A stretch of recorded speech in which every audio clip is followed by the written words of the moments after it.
तो इस वीडियो में हम करने वाले हैं इलस्ट्रेशन नंबर 34। बुक है हमारी DK गोयल साहब की 10+2 अकाउंटेंसी सीरीज़ हमारी चल रही है कैश फ्लो स्टेटमेंट 34। इलस्ट्रेशन से पहले ये जो 2-3 पॉइंट दिए हुए हैं हम इनकी एक क्विक रिवीजन ले लेते हैं। तो पिछले पेज पे चलते हैं। एक तो पॉइंट दिया हुआ है हमें प्रोविज़न फॉर टैक्सेशन से related, provision for income tax, और दूसरा हमें बताया गया है प्रपोज डिविडेंड। तो इससे रिलेटेड मैंने ये टेबल बना दी है समराइज फॉर्म में। पहले बहुत बार डिस्कशन कर चुके हैं, फिर एक बार बता देता हूँ कि प्रोविज़न फॉर टैक्सेशन जो है, टैक्स के लिए हम प्रोविज़न बनाते हैं एस्टिमेट के लगभग कितना टैक्स हमें देना पड़ेगा। तो जो पिछले साल हमने प्रोविज़न बनाया था उसकी पेमेंट हमने क्या की होगी, करंट ईयर में की होगी। ठीक है, तो टैक्सेशन यानी कि अगले साल पेमेंट हम करते हैं, टैक्सेस बार प्रोविज़न बनाते हैं, अगले साल पेमेंट करते हैं। तो प्रीवियस ईयर की पेमेंट अगले साल में की होगी। तो कहने का मतलब है कि हम करंट ईयर का जो बना रहे हैं कैश फ्लो स्टेटमेंट, तो पिछले साल का प्रोविज़न इस साल हमने पेमेंट मान लेनी है, assume as payment in current year of previous year provision for taxation. तो जब पेमेंट मानेंगे तो उसको माइनस कर देंगे। कहाँ से करेंगे? माइनस ऑपरेटिंग एक्टिविटी में। ठीक है, तो ये हम देख लेते हैं फॉर्मेट के अंदर भी। जब हम जो लास्ट स्टेप होता है ऑपरेटिंग एक्टिविटी वाले सेक्शन का, तो हम क्या करते हैं, इनकम टैक्स पेड दिखाते हैं। अगर कोई रिफंड है तो उसको एडजस्ट करने के बाद, क्लियर, तो इसको हम माइनस करेंगे। तो ये पॉइंट क्लियर हो गया होगा एक, मेरा ख्याल। दूसरा, जो करंट ईयर का डिविडेंड है, जो करंट ईयर का प्रोविज़न है टैक्सेशन के लिए, तो इसकी पेमेंट हम अगले साल करने वाले हैं। लेकिन ये जो प्रोविज़न बनाया है ना, ये बनाया कहाँ से? प्रॉफिट एंड लॉस की जो स्टेटमेंट है वहाँ से। और हमें चाहिए profit before tax. Before tax का मतलब कि जो नेट हमें प्रॉफिट मिला है बैलेंस शीट में लिखा हुआ, उसमें से जो माइनस किया हुआ है, तो हम इसको क्या कर देंगे, हम इसको वापस प्लस कर देंगे उस प्रॉफिट के अंदर। जब हम इस प्रोविज़न फॉर टैक्सेशन को वापस प्लस करेंगे तो वो प्रॉफिट बिफोर टैक्स फिर हमें पता चलेगा, क्योंकि इसमें से तो जो माइनस कर रखा है ना प्रोविज़न, और हमें चाहिए बिफोर टैक्स वाला। बिफोर टैक्स निकालने के लिए हम क्या करते हैं, इसको ऐड कर देते हैं प्रॉफिट में। क्लियर? और ये कहाँ पर ऐड होता है?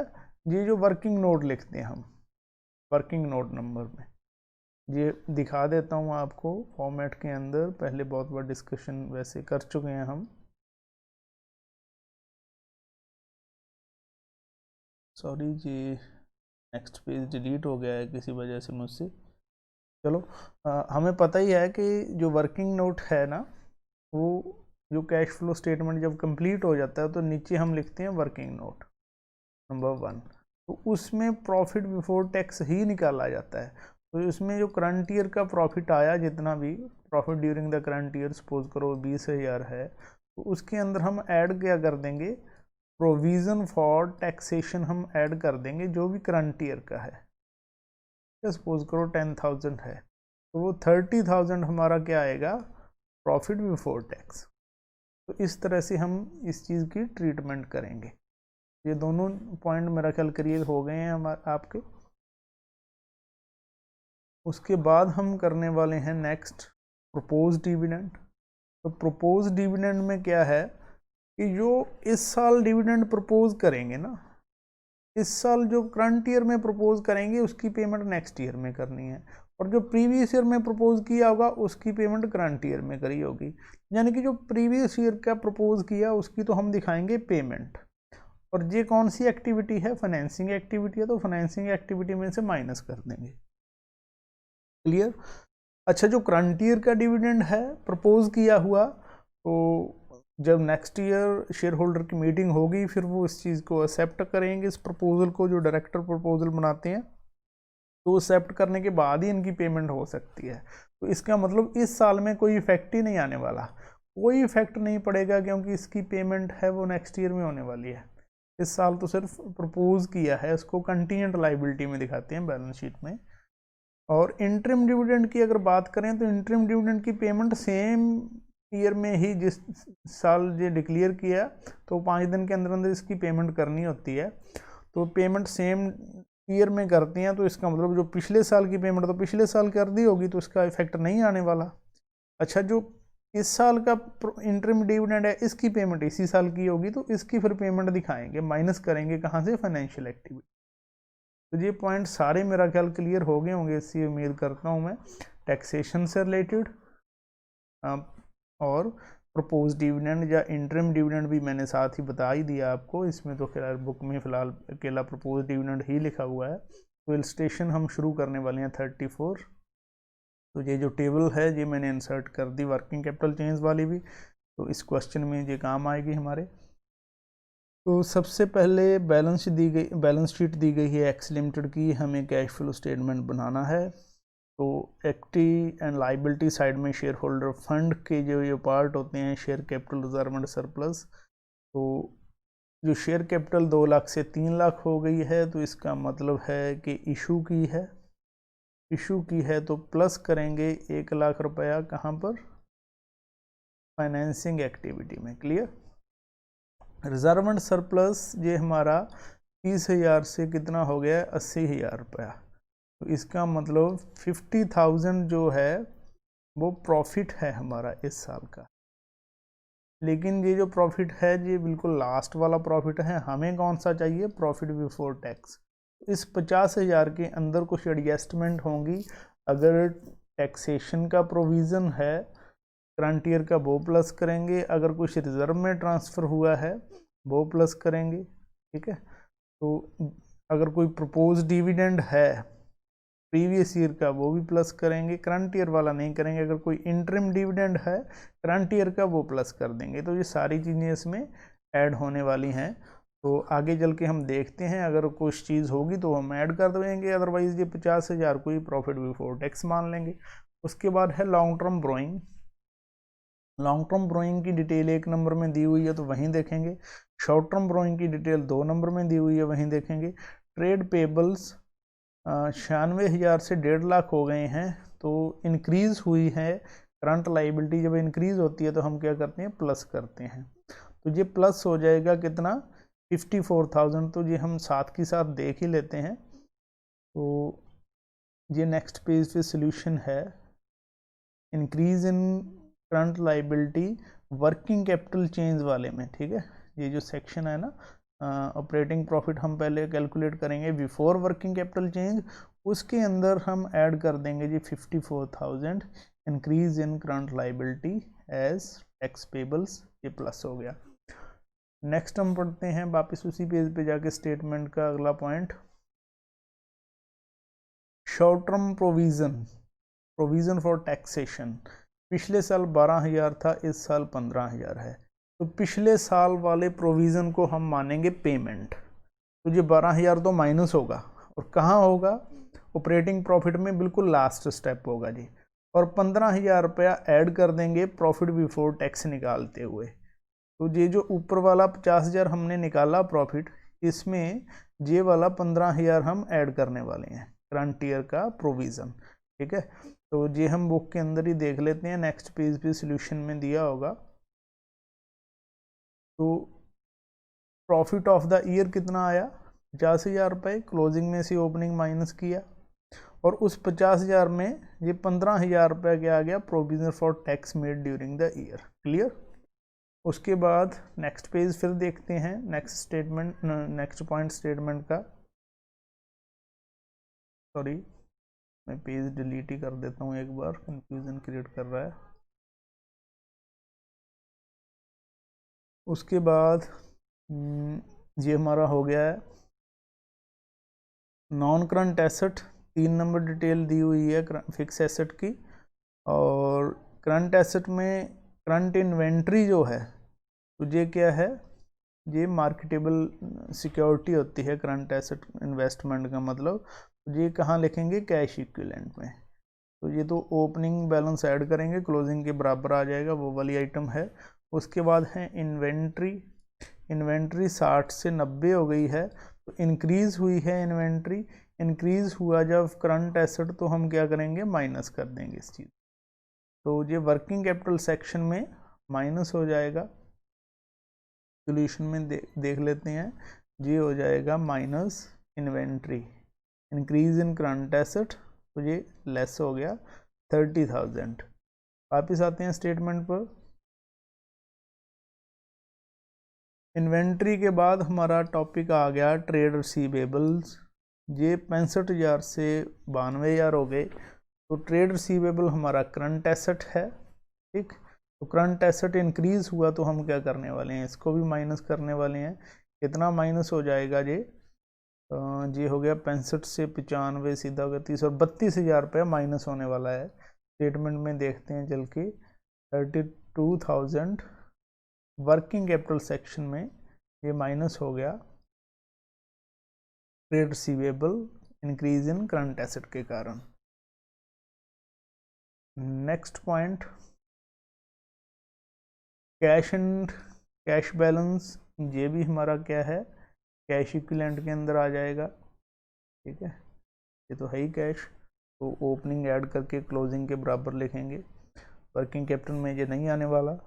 नेक्स्ट पेज पे चलें अगला पॉइंट पढ़ने के लिए। आगे दिए गए हैं वर्किंग नोट। तो वर्किंग नोट में क्या है कि 15% लोन है, 75,000 का था शुरू में, और उसकी पेमेंट कर दी, अब ये 0 हो गया। तो इसका मतलब तो यही है ना कि ये पेमेंट की है। और पेमेंट ऑफ लोन कौन सी एक्टिविटी है, फाइनेंसिंग एक्टिविटी। फाइनेंसिंग एक्टिविटी में इसको 75,000 को हम माइनस कर देंगे, देख लेते हैं। ये रहा 75,000 रीपेमेंट ऑफ लोन। लेकिन इस लोन पे जो ब्याज है वो 15% लगेगा, ठीक है। अब देखना होगा कि ये पेमेंट करी कब है। अगर क्वेश्चन में कुछ ना दिया होता तो हमारे ऊपर डिपेंड था, चाहे तो हम ओपनिंग में मान लें पेमेंट, चाहे हम क्लोजिंग में माने पेमेंट। क्लोजिंग में करेंगे तो सारे साल का ब्याज देना पड़ेगा, ओपनिंग में मानेंगे ब्याज देने नहीं पड़ेगा, क्योंकि पहले दिन ही हमने मान लिया सारी पेमेंट कर दी। तो अगर कुछ ना दिया हो तो कैलकुलेशन को छोटी करने के लिए हम ओपनिंग बैलेंस को ओपनिंग को ही मान लेते हैं कि ओपनिंग डेट पे हमने इसकी पेमेंट कर दी होगी। लेकिन इस बुक में क्या है, लोन की डेट दी हुई है, रीपे की है 1 अप्रैल 17 को, तो ये ओपनिंग ही दिया हुआ है। तो कहने का मतलब कि ब्याज कुछ नहीं लगने वाला।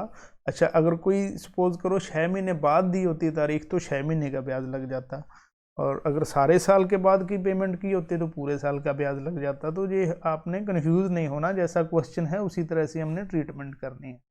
तो इसलिए इंटरेस्ट ऑन लोन को मैंने छोड़ दिया। अगर इंटरेस्ट ऑन लोन देना होता, सपोज करो 6 महीने का देना होता, तो फिर उसकी एंट्री कहाँ आती, एक तो आती इस जगह पे नॉन ऑपरेटिंग और नॉन कैश वाले सेक्शन में, ठीक है, जहाँ हम ऐड करते ब्याज को, क्लियर। और दूसरी उसकी पेमेंट कहाँ दिखाते, दूसरी हम दिखाते फाइनेंसिंग एक्टिविटी में, जहाँ हम उसकी पेमेंट दिखा देते। तो ये पॉइंट ध्यान रखना। उसके बाद नेक्स्ट पॉइंट पे आ जाएं, short term borrowing, bank overdraft. ये 37,000 से 25,000 रह गया। इसका मतलब क्या है, कम हुआ है तो पेमेंट करी है इस चीज़ की भी, और पेमेंट ये भी फाइनेंसिंग एक्टिविटी है। तो ये 12,000 रुपये कम हुआ है तो 12,000 रुपये हम पेमेंट दिखा देंगे फाइनेंसिंग एक्टिविटी में। Repayment of short term borrowing mean to say bank overdraft. उसके बाद फिक्स एसेट में प्लांट एंड मशीनरी है, 3.5 लाख से 4 लाख की होगी, और इसके साथ ही बताया गया है अकम्युलेटेड डेप्रिसिएशन। जब अकम्युलेटेड डेप्रिसिएशन शब्द आ गया तो इसका मतलब ये फिक्स कॉस्ट पे है। अच्छा, अगर रिटर्न डाउन वैल्यू ही देखनी हो तो ये रिटर्न डाउन वैल्यू है इनकी, ठीक है। ये जो रिटर्न मतलब देखो 3.5 लाख के ये एसेट है, उसमें से अब तक 50,000 अकम्युलेटेड का मतलब है कि अब तक कितना डेप्रिसिएशन हो गया इकट्ठा 50,000, तो ये 3 लाख तो फिर रिटर्न डाउन वैल्यू ही बची ना। इसी तरह जब ये 4 लाख के एसेट हैं, 60,000 अब तक डेप्रिसिएशन हो चुका है, तो ये 340 क्या है, ये भी रिटर्न डाउन वैल्यू है। तो ये अकाउंट चाहे तो हम रिटर्न डाउन वैल्यू पे बना लें, चाहे हम अकम्युलेटेड पे बना लें। वैसे अकम्युलेटेड पे ही बना लेंगे क्योंकि अकम्युलेटेड अलग से शब्द लिखा हुआ है, तो उससे हमें पता चल जाएगा। वैसे अकाउंट बनाने की कोई ज़रूरत है नहीं, ओपनिंग क्लोजिंग ही चेंज हो रहा है, सिर्फ कोई सेल परचेज करी ही नहीं है इन्होंने। तो 3.5 लाख से 4 लाख हो गया, तो इसका मतलब 50,000 रुपये की परचेज है, परचेज 50,000। हम क्या करने वाले हैं, इसकी पेमेंट दिखा देते हैं। कौन सी एक्टिविटी है ये, फाइनेंसिंग सॉरी इन्वेस्टिंग एक्टिविटी। तो 50,000 क्या दिखा दिया हमने, purchase of plant and machinery. और जो 10,000 रुपया डेप्रिसिएशन, देखो 50,000 या 60,000 ना लगा देना डेप्रिसिएशन का, कितना दिखाएंगे, सिर्फ चेंज एंड डेप्रिसिएशन। मतलब 50 तो पिछले साल तक सारा इकट्ठा हो गया था ना, अब वो 50 से बढ़ के 60 हुआ है, तो इसका मतलब करंट ईयर में तो सिर्फ 10,000 का चेंज ही हुआ। तो करंट ईयर का डेप्रिसिएशन कितना है, 60,000। इसको चलो मैं आपको बता ही देता हूँ, फिर भी कहीं कन्फ्यूज़न ना रह जाए कोई। अकमुलेटेड डेप्रिसिएशन अगर हम बनाएं अकाउंट, ठीक है, तो कैसे बनेगा ये, इसका क्रेडिट बैलेंस होता है ओपनिंग, ये 50,000 था, अब ये कितना हो गया balance C D, closing balance 60 हो गया। इसका मतलब करंट ईयर में कितना चेंज हुआ, डेप्रिसिएशन अकाउंट करंट ईयर में 10,000 रुपया बना होगा, ये बैलेंस फिगर से पता चल रहा है हमें, ठीक। क्योंकि अगर कोई सेल करी होती ना, तो फिर हम जहाँ पर प्लांट एंड मशीनरी जो भी एसेट है जहाँ पर लिखते उस चीज़ को, अब सेल कोई करी नहीं तो ये चीज़ तो खाली है। तो इसका मतलब बैलेंस फिगर से हमें पता चल गया कि 10,000 रुपया डेप्रिसिएशन है। इस 10,000 का हम क्या करने वाले हैं, इस 10,000 को एक तो हम डेप्रिसिएशन के मतलब डेप्रिसिएशन के अंदर सीधा ऐड कर देंगे उसमें ऑपरेटिंग एक्टिविटी में, ठीक। तो ये 10,000 ऐड होने वाला है ऑपरेटिंग एक्टिविटी में as depreciation on plant and machinery, ठीक है जी, ऐड हो गया। क्यों हो गया, क्योंकि ये नॉन कैश एक्सपेंसेस है हमारा। उसके बाद हम देखते हैं ये जो 50,000 से 60,000 हुआ डेप्रिसिएशन का कर दिया, और ये 50,000 चेंज हुआ वो भी हमने क्वेश्चन कर दिया, क्लियर। तो ये दोनों पॉइंट हो गए। अगर आपको ये अकाउंट भी बनाना चाहें तो जो प्लांट एंड मशीनरी अकाउंट जो भी है, इसका बैलेंस बीडी कितना था 350, और बाय बैलेंस सीडी कितना हो गया 4 लाख। तो दोनों को टोटल करो। अब यहाँ गलती से बाय डेप्रिसिएशन ना लिख देना, क्योंकि डेप्रिसिएशन अकमुलेटेड अकाउंट में लिख रहे हैं हम, ठीक है। जहाँ डेप्रिसिएशन वो आएगा अगर कोई सेल की होती फिर डेफिनेटली बाय अकमुलेटेड डेप्रिसिएशन लिख के अब तक का जितना डेप्रिसिएशन होता सेल करी मशीन पे हम जहाँ लिखते, लेकिन अब नहीं लिखना कुछ। तो अब क्या है, इसका ये जो गैप आया 50,000, नहीं गैप इधर नहीं आया, इस साइड लिखा जाएगा बैलेंस फिगर। तो वो क्या है, टू बैंक अकाउंट। वो बैलेंस फिगर से हमें पता चल गया कि ये परचेज है 4 लाख की। ये सिंपल सा पॉइंट था, ये बिना मतलब आप अकाउंट बनाए भी मुंह जुबानी कैलकुलेट कर सकते हो, ठीक है, या वर्किंग नोट में डायरेक्टली दिखा दो। अगर बनाना चाहो तो बना भी सकते हो अकाउंट, उस वो आपकी मर्जी है। तो ये दोनों एंट्रीज मैंने कर दी। उसके बाद नेक्स्ट पॉइंट देखते हैं, कंटीजेंट लायबिलिटी है। कंटीजेंट लायबिलिटी में दिखाया हुआ है प्रपोज डिविडेंड। देखो करंट ईयर के प्रपोज डिविडेंड का तो हम पहले ही कर चुके, कुछ नहीं करना। हाँ, जो प्रीवियस ईयर का प्रपोज डिविडेंड है उसकी पेमेंट भी दिखानी है, और उसकी ट्रीटमेंट प्रॉफिट बिफोर टैक्स निकालते हुए ऐड भी करेंगे उसको। ये दो जगह आएगा, ठीक। तो एक तो ऐड कर देंगे हम कहाँ पर, प्रॉफिट बिफोर टैक्स निकालते हुए। तो ये प्रपोज डिविडेंड ऐड हो गया 20,000। तो 50,000 तो करंट ईयर का प्रॉफिट था, 20,000 प्रपोज डिविडेंड प्रीवियस ईयर वाला, और 15,000 रुपये जो इस साल के प्रोविजन फॉर टैक्स बढ़ाए। टोटल प्रॉफिट बिफोर टैक्स कितना हुआ, 85,000। अब क्वेश्चन 85 से शुरू होगा जी। प्रॉफिट बिफोर टैक्स देखो जी 85,000 वहाँ लिखा है प्रॉफिट बिफोर टैक्स। इसके अंदर हमने क्या कर दिया, ऐड कर दिया डेप्रिसिएशन जो नॉन करंट या नॉन ऑपरेटिंग एक्टिविटी में है।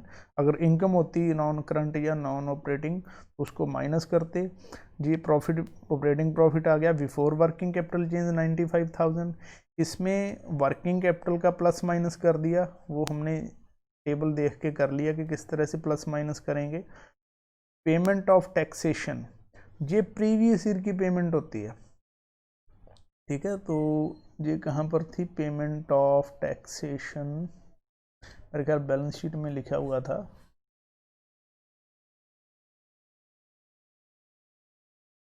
हाँ ये रहा।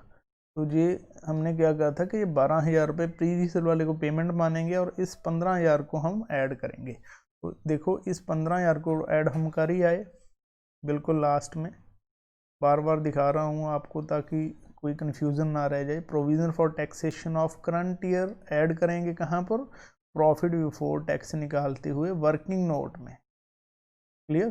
और जो प्रीवियस ईयर का प्रोविज़न है उसको पेमेंट मानेंगे, और पेमेंट कहाँ पर आती है, उसकी पेमेंट दिखाएंगे ऑपरेटिंग प्रॉफिट का बिल्कुल लास्ट स्टेप, बिल्कुल लास्ट स्टेप, ठीक है। Payment of tax previous year 12,000 रुपये। इस तरह से हमें क्या मिला, net cash from operating activity 75,000। जी हम कर ही चुके, इन्वेस्टिंग एक्टिविटी में सिर्फ एक ही आइटम है परचेज की है प्लांट एंड मशीनरी, तो ये आ गया 50,000 रुपये आउटफ्लो हुआ, यानी कि नेट कैश यूज हो गया ऑपरेटिंग इन्वेस्टिंग एक्टिविटी में। और तीसरा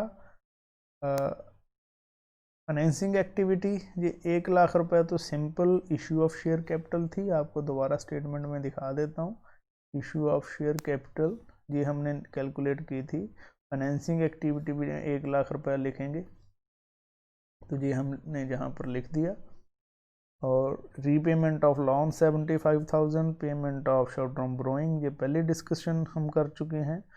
और प्रपोज डिविडेंड जो पिछले साल वाला था, एक तो हमने इसको ऐड किया वर्किंग नोट में, ठीक है। Operating sorry profit before tax निकालते हुए ये रहा प्रपोज डिविडेंड प्रीवियस ईयर, ये 20,000 ऐड कर दिया, और इसकी पेमेंट भी दिखाएंगे, ठीक है, फाइनेंसिंग एक्टिविटी के अंदर, क्योंकि ये फाइनेंस से रिलेटेड एक्टिविटी है। तो पेमेंट ऑफ प्रपोज डिविडेंड 20,000, इस सब चीज़ों का टोटल करेंगे तो हमें पता चल गया कि 75,000 हमें मिला है ऑपरेटिंग एक्टिविटी से, 7,000 हमारा यूज़ हो गया फाइनेंसिंग एक्टिविटी में, 50,000 हमारा यूज़ हो गया इन्वेस्टिंग एक्टिविटी में। और करंट ईयर में जो कैश इंक्रीज़ हुआ है, प्लस है तो इंक्रीज़ हुआ है, और माइनस आता तो यूज़ हो जाता है 18,000। इसमें ओपनिंग बैलेंस 25,000 जोड़ेंगे हम, इस चीज़ का कैश एंड कैश इक्विवेलेंट का। ये 25,000 कहाँ से आया, ये हम वापस चलते हैं स्टेटमेंट पे। तो ये 25,000 जो है बैलेंस शीट के अंदर दिखा होगा कुछ, तो ये हम नोट करके आए थे, ये रहा। एक तो ये है शॉर्ट टर्म बोरोइंग, ठीक है। 2 नंबर नोट में इसकी डिटेल देखते हैं हम, कल यही था या कोई और था, ध्यान भी नहीं है, सॉरी। इसको हम देखेंगे 2 नंबर नोट में, और नहीं ये है करंट इन्वेस्टमेंट, वो 2 नंबर वाला तो ऑलरेडी देख ही चुके। 20 से 30 ये कैश इक्विवेलेंट, ठीक है। और cash and cash bank balance 5 और 13। और ओपनिंग कितना हो गया, ये ओपनिंग मेरा ख्याल, हाँ लास्ट कॉलम है, 20 और 5 25,000 रुपये ऐड करेंगे, और तो ये किस चीज़ के बराबर आ जाएगा, 30 और 13 43,000 आना चाहिए। और ये 25,000 कर देंगे दोनों को ऐड, ओपनिंग बैलेंस 25,000 और क्लोजिंग के बराबर आ गया जी इन दोनों का जोड़ 43,000। वो क्या है, cash and cash equivalent closing balance है at the end of the year. और ये आगे वर्किंग नोट हमने जी आपको करवा के बता ही दिया, ठीक है। State plant and machinery account बना के दिखा दिया आपको, जो 50,000 रुपये हमने बैलेंस फिगर से पता चला, और अकम्युलेटेड डेप्रिसिएशन भी बना लिया, 10,000 रुपये करंट ईयर का डेप्रिसिएशन है जी। और इसके अलावा कैश इक्विवेलेंट भी हमने डिस्कशन कर लिया। और ये बार बार आपको बता रहे हैं कि CBSE ने रिवाइज़ की है गाइडलाइन, बैंक ओवरड्राफ्ट और कैश क्रेडिट को हमने फाइनेंसिंग एक्टिविटी ही मानना है, शॉर्ट टर्म बोरोइंग की तरह ट्रीट करना है इनको, ठीक है। अकाउंटिंग स्टैंडर्ड नंबर 3 रिवाइज में ये चीज़ लिखी हुई है, क्योंकि cash flow statement accounting standard number 3 revise के अकॉर्डिंग ही बनाया जाता है। और ये बार बार इसलिए बता रहे हैं क्योंकि ये पहले ना 4-5 साल पहले bank overdraft and cash credit को कैश इक्विवेलेंट मानते थे। इस चीज़ को क्या मानते थे? Cash equivalent. तो ये कैश इक्विवेलेंट में ओपनिंग और क्लोजिंग बैलेंस वाले में प्लस माइनस करते थे इन दोनों चीज़ों को। तो अब इस चीज़ ये रूल चेंज कर दिया जी, इसीलिए आपको बार बार ये बता रहे हैं। ठीक है, तो जो नेक्स्ट क्वेश्चन है वो नेक्स्ट वीडियो में करने की कोशिश करेंगे। Thank you. अगर आपको ये हमारा एफर्ट्स अच्छा लग रहा है तो प्लीज़ वीडियोज़ को लाइक कीजिए, अपने फ्रेंड्स के साथ शेयर कीजिए, रिकमेंड कीजिए। Thank you very much.